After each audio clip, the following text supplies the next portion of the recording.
গৌতম গম্ভীরের নির্দেশে আরও একবার ঘুরে দাঁড়াতে পারে কেকেআর দল এবং প্লে অফেও যেতে পারে। 2025 সালে গৌতম গম্ভীরের জায়গা নিয়েছে ডিজে ব্রাভো এবং 2025 সালে ডিজে ব্রাভো প্লেয়ারদের কাছ থেকে পারফরমেন্স বের করতে পারছে না। 2024 সালে যে প্লেয়ারগুলো ছিল 2025 সালে সেই প্লেয়ারগুলোই আছে, কিন্তু 2024 সালে গৌতম গম্ভীর সেই প্লেয়ারদের কাছ থেকে অসাধারণ পারফরমেন্স বের করেছিল এবং কলকাতাকে চ্যাম্পিয়ন করেছিল। কিন্তু গৌতম গম্ভীরের জায়গাটা নিয়েছে ডিজে ব্রাভো, কিন্তু 2025 সালে সেই প্লেয়ারগুলোর কাছ থেকে ডিজে ব্রাভো পারফরমেন্স বের করতে পারছে না এবং কলকাতা দল একের পর এক ম্যাচ হেরে যাচ্ছে। কলকাতা এখন পর্যন্ত 8টা ম্যাচ খেলেছে, 8টার মধ্যে তারা জিতেছে মাত্র 3টে ম্যাচ এবং হেরে গেছে 5টা ম্যাচ। এবং ডিজে ব্রাভোর উপরে প্রশ্ন উঠছে কি গৌতম গম্ভীর যে কাজটা করেছে 2024 সালে তার জায়গা নিয়েছে ডিজে ব্রাভো, তো ডিজে ব্রাভো কেন সেই কাজটা করতে পারছে না? সব থেকে বড় প্রশ্ন উঠছে এখন ডিজে ব্রাভোর উপরে, কেননা ডিজে ব্রাভো কেকেআর দলের মেন্টর আছেন এবং তার কাঁধে দায়িত্ব আছে কেকেআর দলের, কিন্তু কেকেআর দল যেভাবে পারফরমেন্স করছে আইপিএল 2025 সালে তাকে দায়িত্ব নিতে হবে এবং গৌতম গম্ভীরের নির্দেশে কলকাতা দল আরও একবার ঘুরে দাঁড়াতে পারে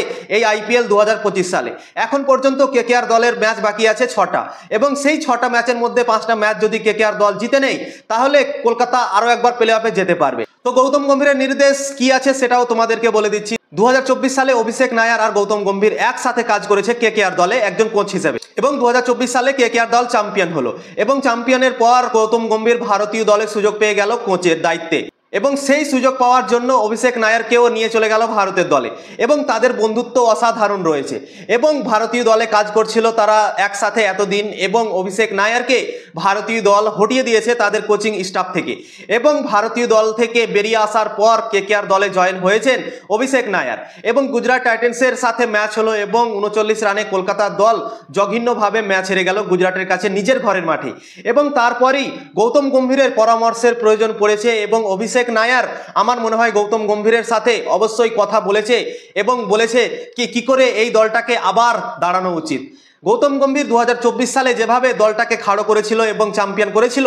2025 সালেও সেই কাজটা গৌতম গম্ভীর করতে পারবে আমার মনে হয়। গৌতম গম্ভীর কেকেআর দলে নেই, তা সত্ত্বেও এই কাজটা গৌতম গম্ভীর করতে পারবে দূর থেকে, কেননা বন্ধুত্ব আছে অভিষেক নায়ারের সাথে গৌতম গম্ভীরের এবং অভিষেক নায়ার যদি গৌতম গম্ভীরকে ফোন করে এবং বলে কি যে হারে কেকেআর দল এই 2025 সালে পারফরমেন্স করছে, খুবই বাজে পারফরমেন্স করছে, কি করলে এই দলটাকে আবার ওপরের দিকে চাড়া যাবে এবং এই দলটা কনসিস্টেন্ট ভাবে পারফরমেন্স করবে, যদি অভিষেক নায়ার গৌতম গম্ভীরকে বলে এবং গৌতম গম্ভীর যদি কিছু পরামর্শ দেয় কি এই কাজগুলো করলে কেকেআর দল আবারও উঠে দাঁড়াতে পারে এবং ভালো পারফরমেন্স করে প্লে অফে যেতে পারে, তো গৌতম গম্ভীরের কাছে যদি পরামর্শ নেয় অভিষেক নায়ার এবং গৌতম গম্ভীরের পরামর্শ অনুযায়ী যদি কাজ করে কেকেআর দল, এখনো কেকেআর দলের কাছে সুযোগ আছে প্লে অফে যাওয়ার এবং প্লে অফে এখনো যেতে পারে যদি 5টা ম্যাচ কলকাতা দল জিতে নেয় 6টা ম্যাচের মধ্যে।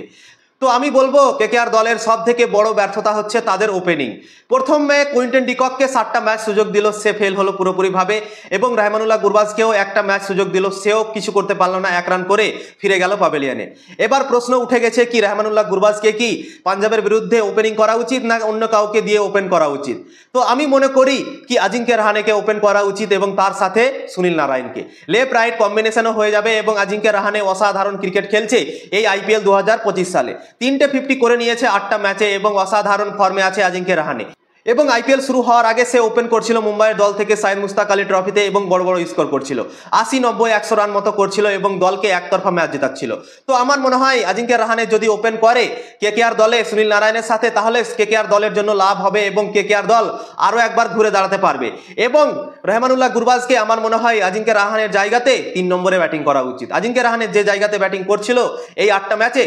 রহমানুল্লাহ গুরবাজকে সেই 3 নম্বরে ব্যাটিং করা উচিত, কেননা রহমানুল্লাহ গুরবাজের কাছে একটা ভালো টেকনিক আছে এবং সে স্পিন বোলারদের অসাধারণ ক্রিকেট খেলে। তো আমার মনে হয় যখন একটা উইকেট পড়বে 5-6 ওভার হয়ে যাবে, যখন মিডিল ওভার আসবে তখন সেই মিডিল ওভারে রহমানুল্লাহ গুরবাজ অসাধারণ ক্রিকেট খেলতে পারে এবং কেকেআর দলকে ভালো শুরুয়াত দিয়ে কেকেআর দলকে ম্যাচ জেতাতে পারে। তো আমার মনে হয় এই পরিবর্তনটা যদি কেকেআর দল করে তাহলে কেকেআর দলের জন্য ভালো হবে। আজিঙ্কে রাহানেকে ওপেন করা উচিত এবং রহমানুল্লাহ গুরবাজকে ওপেন থেকে 3 নম্বরে খেলা উচিত। এই দুটো কাজ যদি কেকেআর দল করে নেয় তাহলে কেকেআর দল আরো একবার ঘুরে দাঁড়াতে পারে এবং প্লে অফেও যেতে পারে। কি মনে করো তোমরা? অবশ্যই কমেন্ট করে জানাও।